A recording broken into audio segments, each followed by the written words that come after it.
दो अभाज्य संख्याओं x और y का लेस है 119 दिया है, 3y माइनस एक्स का मान बताना है, जिसमें जो x है ना वो बड़ी संख्या है। दो अभाज्य संख्या है, जैसे मान लिया 3 और 5 दो अभाज्य संख्या है, इनका लेस चाहिए तो हमेशा इन दोनों की गुणा करके इनका लेस बनता है, क्योंकि इनमें कोई भी कॉमन गुणनखंड नहीं होता है।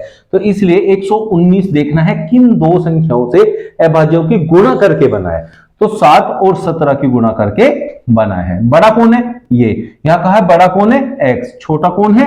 y। उसने कहा 3y, तो 3 गुणा में y है 7 माइनस x है 17, 7 ये 21 माइनस 17 हो गया 4, 17 और 4 21। ये आपका आंसर होगा। इस तरीके से आपको फाइंड आउट करना है। किन्हीं दो क्रमागत धन पूर्णांकों x और x प्लस 1, x और x प्लस 1 दो धनात्मक क्रमागत संख्याएं हैं। क्रमागत संख्याएं जैसे मान लिया 2 के बाद कौन आती है? 3, 4 के बाद कौन आता है? 5, 7 के बाद कौन आता है? 8।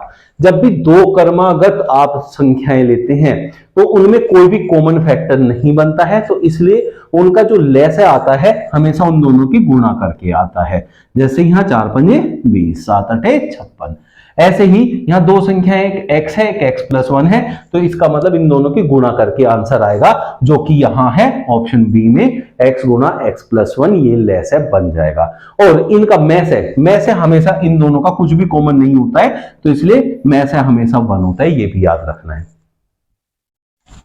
देखिए, यदि दो सह अभाज्य संख्याओं का गुणनफल 104 है, दो सह अभाज्य संख्याएं, सह अभाज्य संख्याएं जैसे मैंने एक 5 ले लिया एक 8 ले लिया, सहभाज्य होती हैं जिनमें कुछ भी कॉमन गुणनखंड नहीं हो, उनको सहभाज्य कहते हैं। और सहभाज्य का अगर मैं इनका लेस निकालने जाऊं, लेस है तो इनकी गुणा करके ही मुझे मिलेगा 5 अठे 40। इसका मतलब जो उन दोनों संख्याओं की गुणा होती है वही उनका लेस भी होता है। अब उसने कहा है दो से अभाज्य संख्याओं का गुणनफल 104 है, तो बच्चों इसका मतलब उनका लेस है भी 104 ही होगा, तो इसलिए ऑप्शन बी आपका करेक्ट आंसर होगा। लेस है ऐसे निकाल लोगे ऐसी संख्याओं का। 6, 9 और x का लेस है 72 है। देखिए तीन संख्याएं 6, 9 और x, इनका लेस है दिया 72। जब भी ऐसा क्वेश्चन आपको दिया हो और इसमें जो ये संख्या नहीं दी है इसका मान पूछा हो, तो इन दोनों संख्याओं का मैस है निकाल लो। 6 और 9 का मैस है, मैस है कैसे निकलता है? इसके फैक्टर करो 2 3 6, इसके फैक्टर करो 3 3 9, जो कॉमन है वो इनका मैस है बन जाएगा।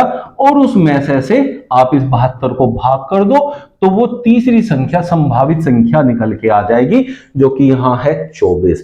सबको क्लियर हो गया होगा? डाउट है तो कमेंट बॉक्स में लिखना ना भूलें।